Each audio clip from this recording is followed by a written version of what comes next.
Hi all, welcome to football arena. അടുത്ത June മാസത്തിലാണ് ഇത്തവണത്തെ വേൾഡ് കപ്പ് നടക്കുക. കിരീട ഫേവറേറ്റുകളിൽ ഒന്ന് പോർച്ചുഗൽ തന്നെയാണ്. കാരണം ഒരുപാട് സൂപ്പർ താരങ്ങൾ ഇപ്പോൾ പോർച്ചുഗൽ ടീമിനുണ്ട്. സമീപകാലത്ത് മികച്ച പ്രകടനം നടത്തിപ്പോരുന്ന ഒരു ടീമാണ് പോർച്ചുഗൽ ദേശീയ ടീം. ഏതായാലും ഇതുമായി ബന്ധപ്പെട്ട ഒരു റിപ്പോർട്ട് ഇപ്പോൾ പുറത്തേക്ക് വന്നിട്ടുണ്ട്. അതായത് പോർച്ചുഗൽ ഫുട്ബോൾ ഫെഡറേഷൻ ഈ പോർച്ചുഗീസ് ടീമിന് മുന്നിൽ ഒരു ലക്ഷ്യം സെറ്റ് ചെയ്തു വെച്ചിട്ടുണ്ട്.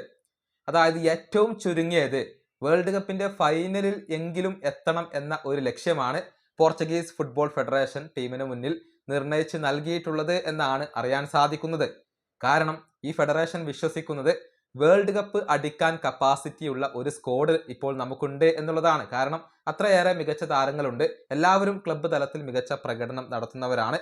അതുകൊണ്ട് തന്നെ വേൾഡ് കപ്പ് നേടാൻ കഴിയും എന്നാണ് പോർച്ചുഗീസ് ഫുട്ബോൾ ഫെഡറേഷൻ ഇപ്പോൾ വിശ്വസിക്കുന്നത്.